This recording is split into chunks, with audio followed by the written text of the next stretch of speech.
Hey there, I'm Jennifer Angel. This is my weekly overview for September the 24th. Okay, so there's a full moon this week and it's in the sign of Aries.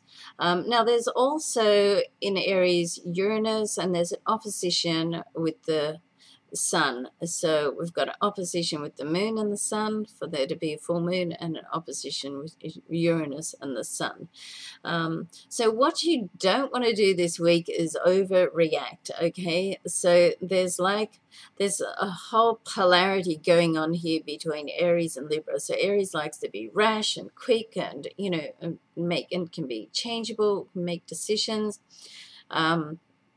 Libra, on the other hand, likes to be more cautious, think things through, look at the pros and cons, make sure that nobody's feelings are getting hurt. So there's a real sort of conflict happening with this opposition here. So so you want to be able to sort of come somewhere in between, not overreact, and so not be aggressive, but you certainly want to be assertive enough that you keep things moving with this opposition, and also with the moon there. Don't make it emotional, whether it's to do with a personal or a professional area. Try not to make it personal and get overly emotional. So just be aware of that this week, and be prepared to take a few steps back, a few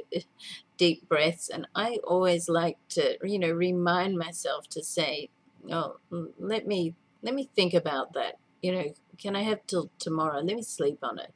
And just build yourself in some time.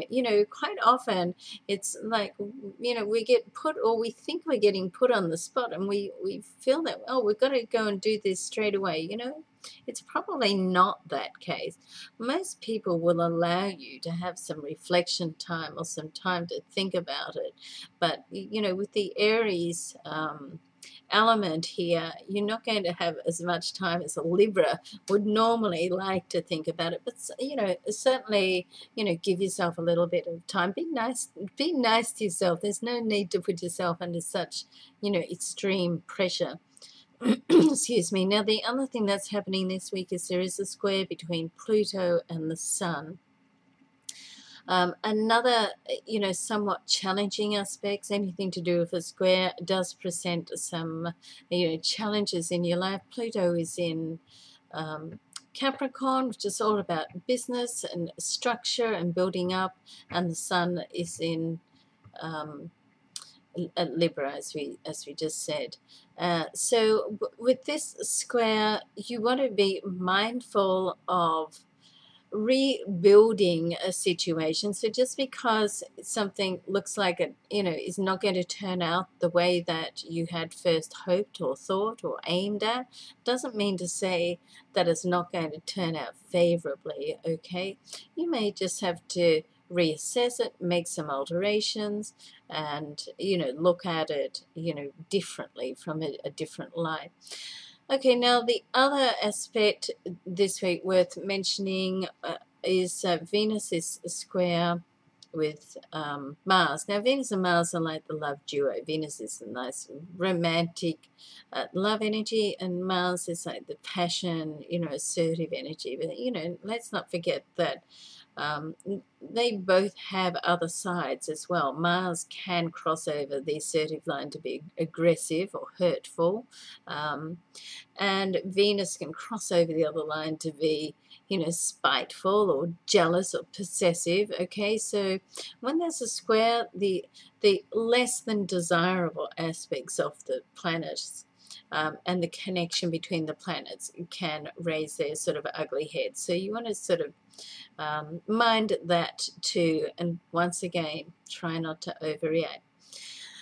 Now, just to finish off, there is a very favorable, positive connection. So it's not all bad news.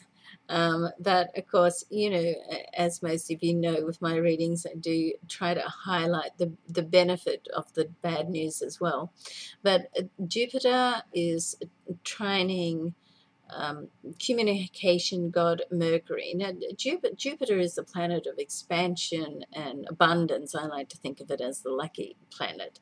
So it's sitting there in Gemini, so it's a very expansive on a mind level, intellectual level, and Mercury is sitting there also in Libra. Okay, so there's a nice element here of fairness and looking after other people. So, you know, when you're in conversation, try not to dominate the conversation.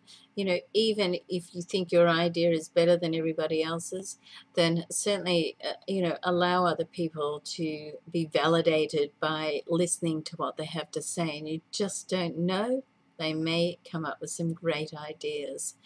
So all in all, it's a progressive week. It's a week where if you've got some issues, they're likely to come up to the forefront for you to deal with. Okay, not a bad thing. And there's certainly some lessons here for us to learn. Also not a bad thing. Okay. Now, if you've been listening to these videos, you'll know that I've been reaching out for a sponsor, someone who would like to sponsor the Jennifer Angel brand. So I'm still, you know, looking for a suitable sponsor.